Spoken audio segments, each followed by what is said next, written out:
کہ ایک بندہ جا رہا تھا جنگل میں، تو اس نے دیکھا کہ ایک لومڑی ہے جس کے پاؤں بھی کٹے ہیں، ہاتھ بھی کٹے ہوئے ہیں۔ اس نے کہا مالک تو اس کو کیسے رزق دیتا ہوگا؟ تو وہ ایک درخت پہ چڑھ کے بیٹھ گیا۔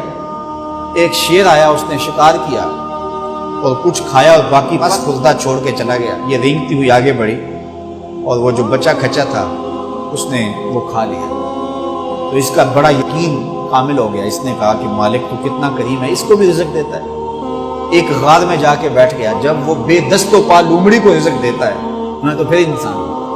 ایک پہر گزرا، دو پہر گزرے، وہ ہاتف سے آواز آئی میرے بندے میں تجھے بھی دوں گا لیکن شیر بن لومڑی نہ بن، شیر بن لومڑی نہ بن، کہ خود بھی کھا اور اوروں کو بھی کھلا۔ تو قسمت کا ہے جو مل کے رہتا ہے۔ اب کوئی شیر بن کے لے لے یا لومڑی بن کے لے لے، حرام ذریعہ اختیار کر لے یا حلال ذریعہ اختیار کر لے، اب یہ ہمیں اس نے اختیار دیا ہے۔ فَلَنُحْيِيَنَّهُ حَيَاتًا طَيِّبَةً، اللہ فرماتا ہے کہ جو میرا ہو جائے پھر میں ستھری زندگی دے دیتا ہوں، میں پاکیزہ زندگی دے دیتا ہوں، میں نورانی زندگی عطا کر دیتا ہوں۔ تو یقیناً جو اس کے ہو جائیں پھر اللہ اس کا ہو جاتا ہے۔ فَلَنُحْيِيَنَّهُ حَيَاتًا طَيِّبَةً کا روپ چڑھتا ہے ان کے چہرے کے اوپر۔ زندہ ہوتے ہیں تو خوبصورت زندگی گزارتے ہیں، اور جب اس دنیا سے جاتے ہیں تو پھر بھی خوبصورت زندگی گزارتے ہیں۔ اللہ تعالی ہمیں ایسا کر دے کہ مرنے کے بعد بھی ہمارے چہرے پہ رسول اللہ کے انوار کا عکس نمایاں ہو، اور دنیا کی زندگی میں رہیں تو ہم طمانیت کی زندگی، سکھ اور چین کی زندگی گزاریں۔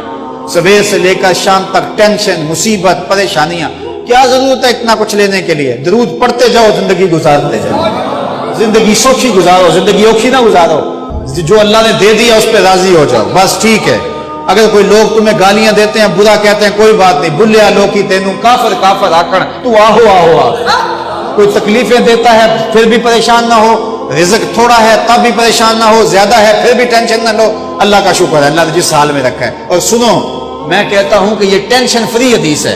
حضرت علی المرتضیٰ فرماتے ہیں جو اللہ کے دیے گئے تھوڑے رزق پہ راضی ہو گیا، اللہ قیامت کے دن اس کے تھوڑے عملوں پہ راضی ہو جائے۔